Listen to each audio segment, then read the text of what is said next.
సుమన్ టీవీలో మీ personal and business promotions కోసం కింది నెంబర్కి కాంటాక్ట్ చేయండి. Welcome to Suman TV. నేను మీ శివప్రసాద్. ఆంధ్రప్రదేశ్ రాష్ట్ర డిప్యూటీ సీఎం పవన్ కళ్యాణ్ కాకినాడ పోర్టుకు వెళ్ళి ఏదైతే ఆ ప్రాంతాన్ని పరిశీలించి ఆయన ఒక మాట అన్నారు, సీజ్ ద షిప్. ఈ మాట అయితే మాత్రం ప్రస్తుతం ట్రెండ్ అవుతుంది. రాష్ట్రంలో ఎవరి నోట విన్నా సరే ఈ సీజ్ ద షిప్ అనే మాట మాత్రం ట్రెండ్ అవుతుంది. ఈ నేపథ్యంలో అయితే మాత్రం పవన్ అభిమానులు కానీ జనసేన నాయకులు కానీ దీనిపై స్పందిస్తున్నారు చాలా చోట్ల కూడా. ఈ విషయంపై మనతో మాట్లాడేందుకు అయితే మాత్రం ఏజెన్సీ వ్యాప్తంగా ఉన్న జనసేన నాయకులు అయితే ఉన్నారు, వారితో మాట్లాడే ప్రయత్నం చేద్దాం రండి. ఆంధ్రప్రదేశ్ ఉప ముఖ్యమంత్రి వర్యులు పవన్ కళ్యాణ్ గారు తీసుకున్నటువంటి నిర్ణయాలు సంచలనమైనవి. నిన్న జరిగినటువంటి కాకినాడ పోర్టులోని నిరుపేదలకు అందాల్సిన రైస్ ని సముద్ర మార్గం గుండా తరలిస్తున్నటువంటి అవినీతి పరులు ఒక షిప్ ను తరలించడం జరిగింది. అది తెలుసుకున్న పవన్ కళ్యాణ్ గారు వెంటనే అది షిప్ ను సీజ్ చేయడం జరిగింది.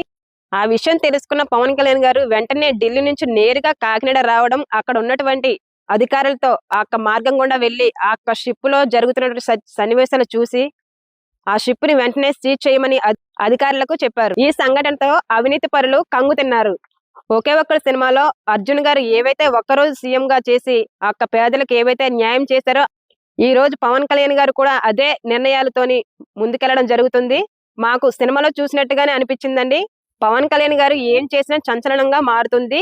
అదేవిధంగా అవినీతి పరుల గుండెల్లో రైలు పరిగెడుతున్నాయి. ఆయన డిప్యూటీ సీఎం గా తీసుకున్నటువంటి నిర్ణయాలు చాలా బాగున్నాయి. ఆయన రియల్ హీరో కాదు, రియల్ హీరో. ఇలాగే మరికన్ని కార్యక్రమాలతో ముందుకెళ్లాలని జనసేన వీర మహిళగా నేను కోరుకుంటున్నాను. అదే విధంగా జనసేన పార్టీ నాయకులుగా కార్యకర్తలుగా మేమందరం కూడా గర్వంగా ఈరోజు చెప్పుకుంటున్నామండి. ధన్యవాదాలు. పేదలకు అందాల్సిన పీడిఎస్ బియ్యం అక్రమార్కుల చేతుల్లో పడి విదేశాలకు షిప్ ద్వారా ఎగుమతి చేయడం చూసి పవన్ కళ్యాణ్ గారు షిప్ను సీజ్ చేయడం జరిగింది.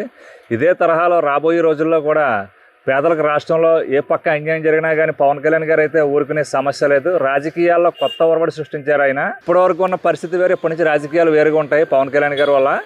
ముందు రాబోయే రోజుల్లో కూడా పేదలకు ఎక్కడ అన్యాయం జరిగినా కానీ గట్టిగా ఖండించి ఒక రకమైన మార్పు తీసుకురావాలని కోరుకుంటున్నాం. గత పాలనలో అవినీతికి పాల్పడిన వారు అందరూ కూడా ప్రతి ఒక్కరు వాళ్ళ దృక్పథం మార్చుకోవాల్సిందే. ఎందుకంటే ఇప్పుడు పవన్ కళ్యాణ్ గారు డిప్యూటీ సీఎంగా రాష్ట్రంలో ఉన్నారు. ఎక్కడ అవినీతి జరిగినా వాళ్ళ గుండెల్లో రైళ్లు పరిగెడతాయి. ఖచ్చితంగా ప్రతి ఒక్కరు తెలుసుకోవాల్సిందే. అందరికీ నమస్కారం. నా పేరు పొడుగు సాయి.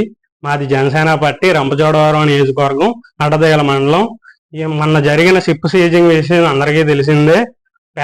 పేదలకు పంచే రేషన్ బియ్యాన్ని అక్రమంగా తరలిస్తున్న వైసీపీ నాయకుల్ని పట్టుకొని షిప్ సీజ్ చేయడం పవన్ కళ్యాణ్ గారు చేసిన విధానం చాలా గర్వించదగ్గ విషయం. పవన్ కళ్యాణ్ సినిమాలకి హీరో అని అందరూ ఎగతాళి చేసేవారు.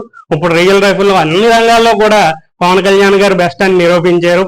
షిప్ సీజ్ చేసి. రంపచోడ నియోజకవర్గం, అడదేల మండలం, జనసేన పార్టీ నుంచి కుప్పాల జీరం మాట్లాడడం జరుగుతుంది. ఈవేళ మేము జనసేన పార్టీ నుంచి మెయిన్ స్పందించిన కారణం ఏంటంటే, దేశవ్యాప్తంగా మా అక్రమ రేషన్ బియ్యంపై పవన్ కళ్యాణ్ గారు స్పందించిన విషయాన్ని ప్రతి ఒక్కరూ కూడా ఇవాళ వైసీపీ నాయకులు ముక్కు మీద వేలేసుకోవాలి. ఎందుకంటే ఆయన ఎన్నో విధంగా విమర్శలు చేశారు.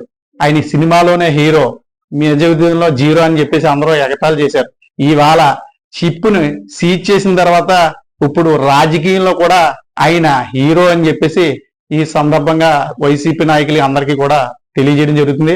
అలాగే ఈయన ఆదర్శంగా తీసుకుని ప్రతి ఒక్కరూ ఎమ్మెల్యేలు అలాగే అధికారులు కూడా వెంటనే స్పందించి ఈ విధంగా ముందుకెళ్లాలని కూటమి తరఫున జనసేన పార్టీ నుంచి తెలియజేయడం జరుగుతుంది.